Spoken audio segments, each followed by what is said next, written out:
Sir అది sir road కాదు sir, అది మన డ్రైన్ కోసం చేసిన work sir. This formation road is not there sir. ఇది సీసీ డ్రైన్ అది కాదమ్మా, అది డ్రైన్ అయినా కూడా పర్లేదు. ఈ రోడ్ ఊరు బయట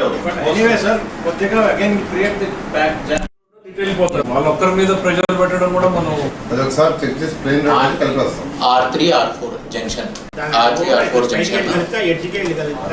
యాక్షనబుల్ పాయింట్స్ లో ఇక్కడ రోడ్ కనపడుతుంది కదా, ఈ రోడ్ బాగుంది. నేను అది కాదమ్మా, now it is summer, avoid చేయడానికి 2 ఆప్షన్స్ మీరు వర్కౌట్ చేయాలి. ఇట్లా ఒక బైపాస్ ని సెపరేట్ చేయగలిగితే ఇంకో రోడ్ అయిపోతుంది. What is other road sir?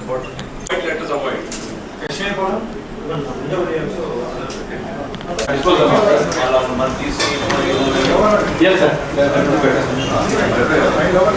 మీరు మాట్లాడండి.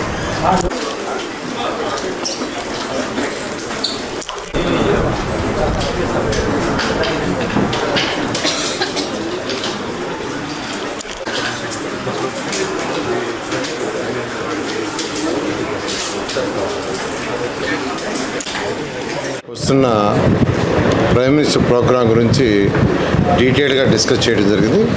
ఇందులో ముఖ్యంగా ప్రైమ్ మినిస్టర్ గారు 3 o'clock అరైవ్ అవుతారు.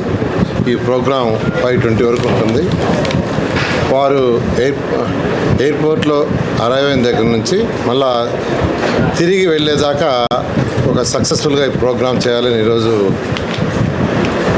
మంత్రుల బృందం కూర్చొని డిస్కస్ చేసింది.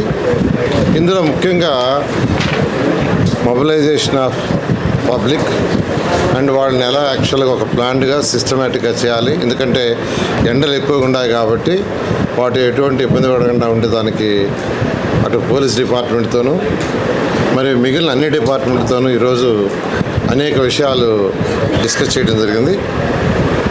ఈ రోడ్స్ కావచ్చు, ఇంటర్నల్ రోడ్స్, ఎందుకంటే డిఫరెంట్ డిస్ట్రిక్ట్స్ నుంచి పబ్లిక్ వచ్చినప్పుడు అమరావతి క్యాపిటల్ సిటీలోకి నేషనల్ హైవే నుంచి అన్ని రోడ్లు ఇంకా జాయిన్ కాలేదు కాబట్టి ఉన్న రోడ్లలో దాదాపు 7 రోడ్లు పాసిబిలిటీ ఉన్నాయి. ఆ 7 రోడ్లని ఏ విధంగా ట్రాఫిక్ని కంట్రోల్ చేయాలనే దాని మీద ఎక్కువ డిస్కషను అటు సిఆర్డీ వాళ్ళతోనూ, ఆర్ఎండ్బి వాళ్ళతోనూ, నేషనల్ హైవేతోనూ, పోలీస్ డిపార్ట్మెంట్తో డీటెయిల్గా డిస్కస్ చేశారు. ఈ విషయాలను యాక్చువల్గా వాటర్ కానీ, బటర్ మిల్క్ కానీ, ఫుడ్ కానీ, తర్వాత పార్కింగ్ ప్లేసులు కానీ ఎటువంటి ఇబ్బంది లేకుండా చేయడానికి ఈరోజు ఈ గ్రూప్ ఆఫ్ మినిస్టర్స్ కూర్చొని కొంత గైడ్లైన్స్ యాక్చువల్గా డిసైడ్ చేశారు. దాని మీద ముందుకు పోవడం జరుగుతుంది.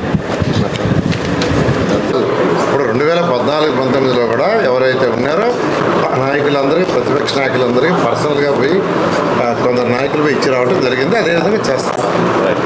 Thank you.